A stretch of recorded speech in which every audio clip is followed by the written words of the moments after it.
bwahindutse icyaha. Twibuke bya bihe bitavugika, umuntu arengwa n'ibyo areba, nta murengezi abona n'umwe. Hirya bicanwa n'uwabahishe, uhendahenda ngo mwicwe vuba.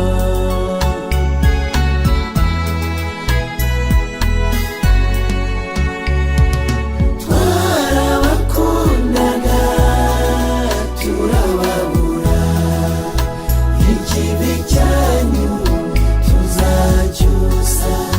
Bana b'u Rwanda tuzahora iteka turibuka.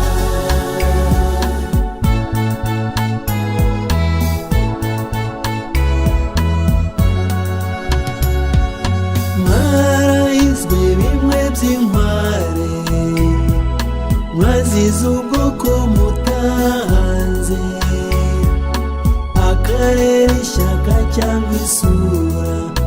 Hari n'abaziraga umutungo, u Rwanda rwacu rwaraguwe.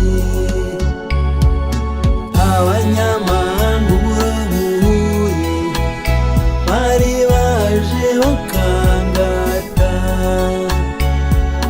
n'intwaro nyinshi zitabaye, nyamara mwahotowe bareba.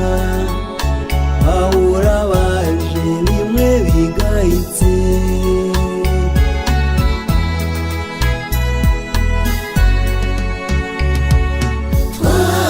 twarabakundaga turababura, ikibi cyanyu tuzacyusa.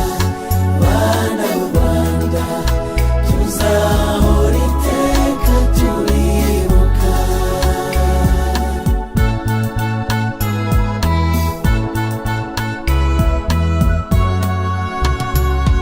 Intango y'ishyano yabaye urupfu, bene Rwanda bapfa bahagaze. Gucura inkumbi biba nk'umurimo, abashakanye baratemana, abana bicwa n'abababyara.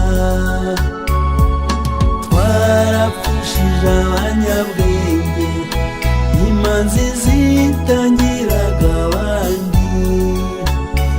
Abasaza buje inama, n'abakecuru b'impanuro, barapfuye n'abari mu nda.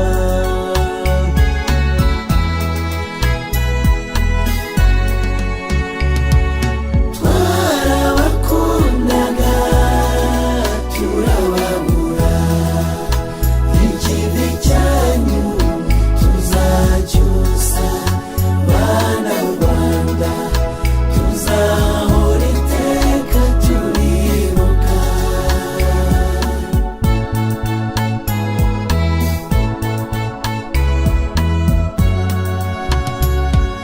Twabuze abantu tubura ibintu, u Rwanda rwacu rusubira inyuma.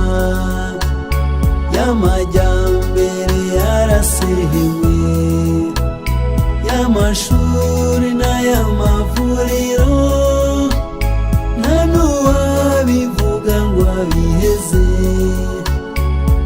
Icyabishe nticyarutse, u Rwanda rwacu ruteze amaboko, ngo turugarure birashoboka.